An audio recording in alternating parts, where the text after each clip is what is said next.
de 8 células. A veces lo digo para no entrar en discrepancia, pero el hecho de que una célula se divida no quiere decir que sea un embrión.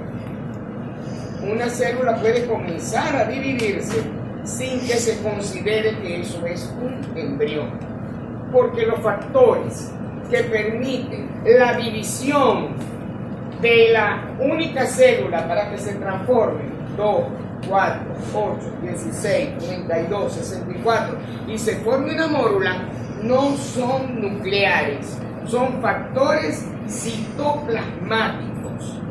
Eso quiere decir que usted puede sacar el núcleo de una célula y puede meterle otro núcleo y esta célula, este ovocito, le va a dividir el núcleo que usted le metió. Así de fácil. Y así fue que hicieron a la oveja Dolly. Cuando hicieron a Dolly, tomaron células de la glándula mamaria de la madre. Agarraron y le quitaron el núcleo a la célula de la glándula mamaria, le quitaron el núcleo y lo introdujeron en un ovocito que estaba en estado de maduración. Le meten el núcleo y el ovocito maduró, se activó, lo activaron y entonces comenzó a dividirse. Como no tenían espermatozoides, pero el ovocito ya estaba activo en la división, ¿sí? El ovocito empezó a dividir las células y se produjo la primera clonación en el mundo. La primera clonación en el mundo fue la oveja Dolly. Fue la primera clonación en el mundo y la hicieron así. El ovocito estaba activo, ya no necesitamos al espermatozoide porque el espermatozoide lo que va a hacer es activar al ovocito. Pero no necesito el DNA del espermatozoide porque yo no quiero que se mezcle el DNA. Yo quiero tener el DNA completa de una célula somática que fue la célula de la glándula mamaria. Entonces, ¿qué se dividió? Se dividió un DNA que es un DNA completo, que tiene todo el genoma completo y se produjo una hija idéntica a su madre. Y esa es la clonación. Y eso es lo que hemos estado haciendo. Y gracias a Dios ya lo pararon porque ya habían comenzado a intentar clonar humanos. Qué bueno que clonen humanos, pueden clonar humanos, pero eso no va a funcionar. Porque yo puedo hacer un clon, por ejemplo, yo puedo hacer un clon de cualquier persona, pero yo puedo clonar a Juan, pero eso me garantiza que va a ser exacto como él, ¿no? Porque ese clon no va a tener la vivencia que él ha tenido. Ese clon no va a tener la decisión de estudiar veterinaria. Ese clon no va, ¿por qué? Porque nosotros somos vivencia. ¿Cuántas cosas habéis pasado vos en la vida? Y eso es lo que te ha dado enseñanza. Vos a ese clon lo vas a someter a lo mismo. O sea que si vos tuviste un choque por andar bebiendo aguardiente, pues si no vuelvo a beber más. Y hay gente que lo va a... Aquí tenemos que para nosotros existe un periodo preembrionario que dura más o menos hasta la tercera semana después de la fecundación e implica inclusive la fecundación, formación del huevo cigoto, que cuando se unen óvulo, o sea, ovocito, espermatozoide, huevo o cigoto. La formación, o sea, la segmentación, que son todas esas divisiones, y la gastrulación, que son los movimientos que experimentan esas celulitas, se meten, están aquí, se meten por aquí, se imaginan, se meten y cuando tocan este labio dorsal es cuando se comprometen. Eso se llama compromiso celular. Si una célula de aquí yo la saco y la pego aquí, se me integra y no pasa nada. De aquí a acá se me integra y no pasa nada. Pero una vez que ella se imagina y se va metiendo aquí, como cuando uno hace los bollitos pelones, que agarráis una bolita de masa y empezáis a hacerlo así hasta que se un huequito para rellenarlo de carne y después lo cerráis. No crean que yo sé hacer eso, solo lo vi en YouTube. Entonces lo cerráis, ¿veis? Así como vos hacéis eso, lo mismo sucede para formar un embrión. Al principio tenemos las células comienzan a imaginarse que ya eso es gastrulación, y cuando tocan este labio dorsal de una estructura adelante que se llama blastoporo, aquí ya hay compromiso celular. Entonces ya aquí le dicen, ve que vos vais por ella, ve que vos vais para ojo, ve que vos vais para oído, ve que vos vais acá. ¿Por qué? Porque ya se compromete. Mientras que cuando están afuera no hay compromiso celular. Pero ya cuando está aquí adentro, si yo la saco y la pongo en otro lugar, se va a formar el órgano que yo, o sea, que la célula le indicó que tenía que formar. Entonces ya aquí hay un compromiso celular en la eyaculación. Luego viene un periodo embrionario que va desde la cuarta semana hasta la octava semana de desarrollo, donde va a haber la histogénesis, o sea, la formación de los tejidos, la formación de los órganos y la formación de la morfología general.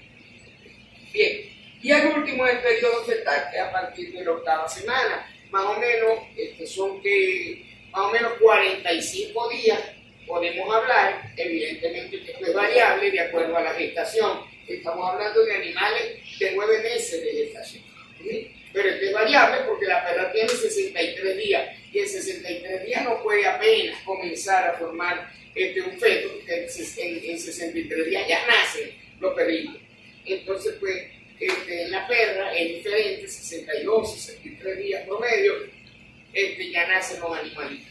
Entonces tenemos que extrapolar los 9 meses estos para ver en qué momento se da el periodo embrionario y el periodo fetal en una perrita, en los caninos.